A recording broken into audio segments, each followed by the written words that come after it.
More details are coming out about the NBA bubble. Teams will be staying at 3 different hotels based on their standings. The higher seeded teams will be staying at the Grand Destino, which from my understanding is the best hotel. The teams that will be staying here include the Lakers, Clippers, Bucks, Jazz, Celtics, Raptors, Nuggets, and Heat.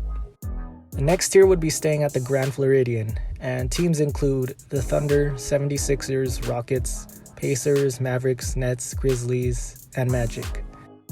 And lastly, the teams that may or may not make the playoffs are in the worst hotel, the Yacht Club.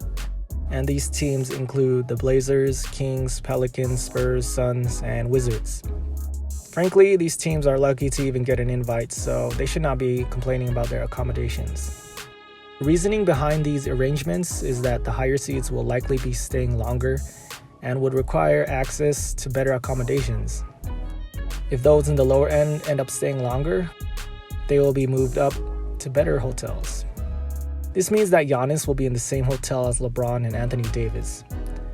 So some recruiting might be going on. Giannis is a free agent next season, so you never know. He might want to play with his brother, Kostas. We've seen it before.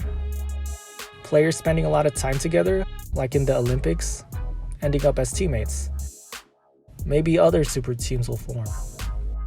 But I can just imagine the shenanigans these teams could get into, staying at the same hotel. What pranks would they pull? Would they try something to get an advantage? It's just funny to think about.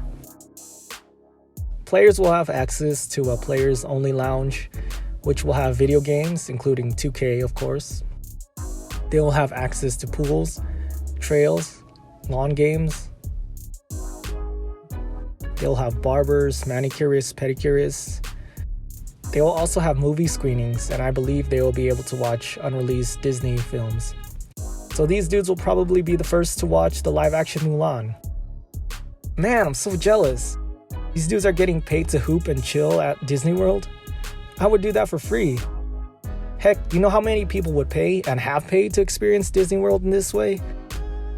I don't want to hear any complaints. And yes, they are technically confined there, but is it really confinement if you're confined to 40 square miles? Essentially a city? Some of us were stuck in our 400 square feet apartments these past few months. But if anyone does decide to leave the bubble, there will be a violation hotline, aka a snitch hotline, where you can anonymously report someone for violating the rules. So for any rule violation, not just leaving the bubble, so for not wearing a mask or not social distancing, these can be reported. And I know all the D'Angelo Russell jokes and memes, but he won't even be there. If anyone is gonna snitch, it's gonna be Chris Paul. But I think this hotline will probably get abused with false reports. Imagine if the number to this hotline got leaked to the public. There would be so many prank calls. I know if I got the number, I would be making all sorts of false reports about the Clippers and the Celtics. The players will be able to attend games of other teams as part of their entertainment. This will provide a very unique environment. Having other teams as the only audience, I imagine a lot of trash talk going on. I wonder how the NBA is going to broadcast that over FCC airwaves. So the season will not be suspended if a player tests positive for COVID. These players would simply be put into quarantine for 14 days and will be able to return to play following a negative test result. They will also have to pass a cardiac test. If a player does leave the bubble, they will have to be quarantined for 4 to 10 days, depending on the reason for leaving. When they return, they will have to do a nasal swab test, which is uncomfortable but more reliable, and also acts as a deterrent for people to leave. Players will be required to wear armbands that give them access to the area and will be used to check in players. It will also beep when players are less than 6 feet apart. They will also be given rings that can detect symptoms of COVID. This does seem like a tracking device, but the NBA said it won't track the players. We'll see. Players are not required to attend the resumed season in the bubble. They will just not get paid if they don't play. Certain players, however, will be able to get excused absences and not face financial penalties. Players who are at more risk, for example. If players are not attending, The deadline to notify the league is June 24. So that is when we'll know the status of Dwight Howard and Avery Bradley. The Lakers believe Dwight will play, but are uncertain of Avery Bradley. Bradley is actually one of the leaders of the coalition that is opposing the NBA return. According to Dwight Howard, they actually aren't opposed to returning. They just want their voices heard and want more representation in the league. In other news, congrats to Danny Green. He just got engaged. And this dude really said he was waiting until he could afford a ring. Like, what type of ring are you trying to get, my guy? You just got a 2-year, $30 million contract. Speaking of Danny Green and rings, he's the only player from the defending champion Raptors to not get his championship ring.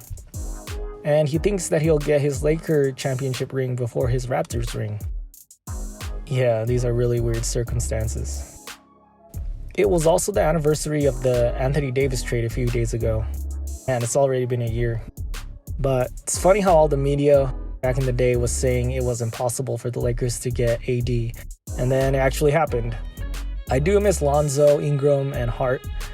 But damn, we got Anthony freaking Davis. And we have a really good thing going on right now. Jeannie Buss shared a letter that she got from a former quote-unquote fan. This dude is lucky she didn't post his address, because us real Laker fans would like to show up in his house and have a nice discussion. You know, just talk. But we will not tolerate any disrespect or racism towards Jeannie, the current Lakers, or the legend Kobe Bryant.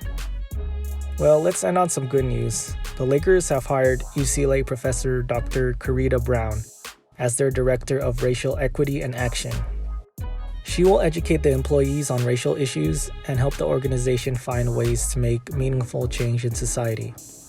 It's nice to see an organization recognize where they may fall short and recognize the importance of seeing society through another perspective. Hopefully they can be an example and help create positive change in society.